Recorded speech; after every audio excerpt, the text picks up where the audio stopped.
शिवजी ने सुनाई माता पार्वती को गीता के 7वें अध्याय का महात्म्य।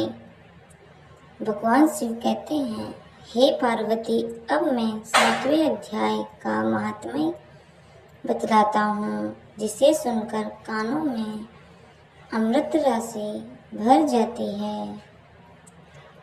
पाटलिपुत्र नामक एक दुर्गम नगर है, जिसका गोपुर द्वार बहुत ही ऊंचा है।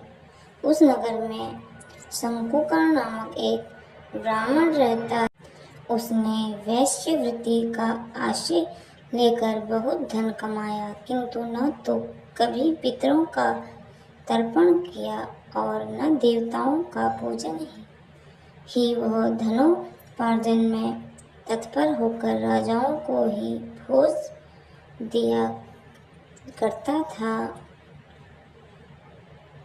एक समय की बात है, उस ब्राह्मण ने अपना चौथा विवाह करने के लिए पुत्रों और बंधुओं के साथ यात्रा की।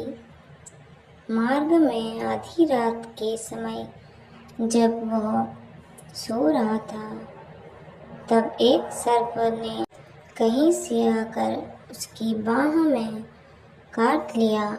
उसके काटते ही ऐसी अवस्था हो गई कि मणि, मंत्र और औषधि आदि से भी उसके शरीर की रक्षा असाध्य जान पड़ी।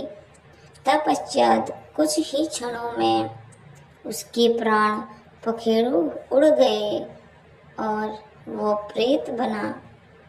फिर बहुत समय के बाद वह प्रेत सर्पयोनि में उत्पन्न हुआ। उसका वित्त धन की वासना में बंधा था। उसने पूर्व वृत्तांत को स्मरण करके सोचा, मैंने घर के बाहर करोड़ों की संख्या में अपना जो धन गाड़ रखा है, उससे इन पुत्रों को वंचित करके स्वयं ही उसकी रक्षा करूंगा।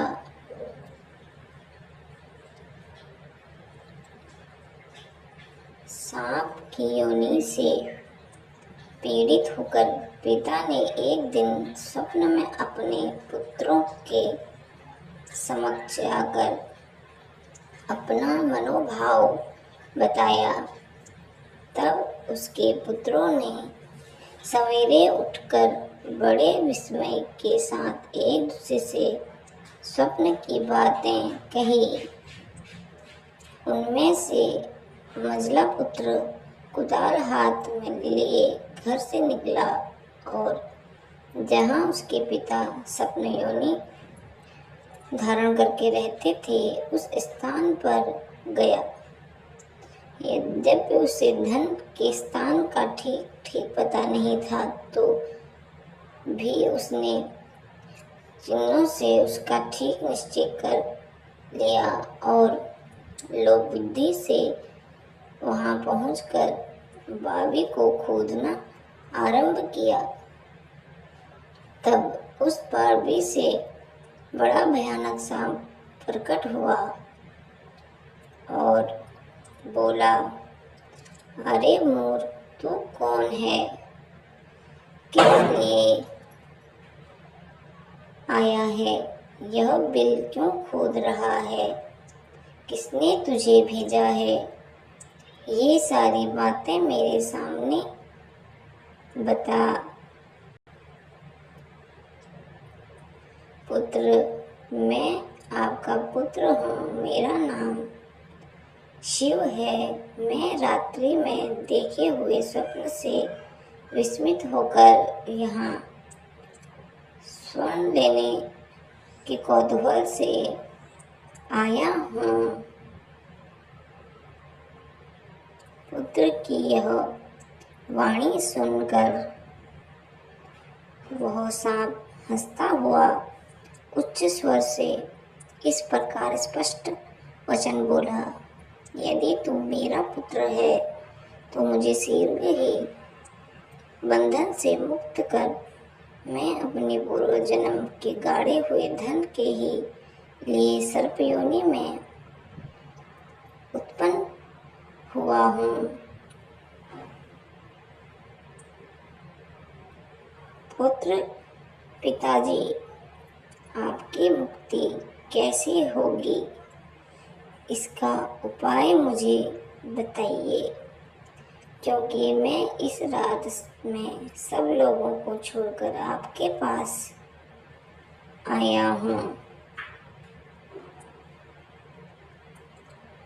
पिता, बेटा, गीता के अमृतमय 7वें अध्याय को छोड़कर मुझे मुक्त करने में तीर्थ, दान, तप और यज्ञ भी सर्वथा समर्थ नहीं है। केवल गीता का 7वां अध्याय ही प्राणियों की जरा मृत्यु आदि दुखों को दूर करने वाला है। पुत्र, मेरे श्राद्ध के दिन गीता के 7वें अध्याय का पाठ करने वाले ब्राह्मण को श्रद्धापूर्वक भोजन कराओ। इससे निसंदेह मेरी मुक्ति हो जाएगी। वत्स, अपनी शक्ति के अनुसार पूर्ण श्रद्धा के साथ निवर्षी और वेदाविधि में प्रवीण अन्य ब्राह्मणों को भी भोजन कराना। सर्पयोनि में पड़े हुए पिता के ये वचन सुनकर सभी पुत्रों ने उसकी आज्ञानुसार तथा उससे भी अधिक किया।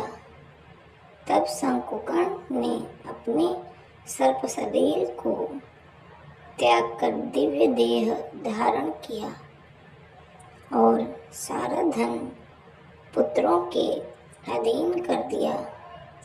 पिता के करोड़ों की संख्या में जो धन उनमें बांटा दिया था, उससे वे पुत्र बहुत प्रसन्न हुए।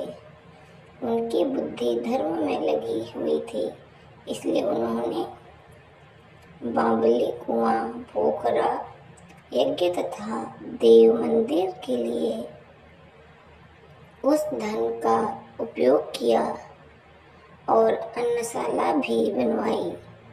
तत्पश्चात 7वें अध्याय का सदा जप करते हुए उन्होंने मोक्ष प्राप्त किया। हे पार्वती, यह तुम्हें 7वें अध्याय का महात्म्य बतलाया, जिसके श्रवण मात्र से मानव सब पातकों से मुक्त हो जाता है।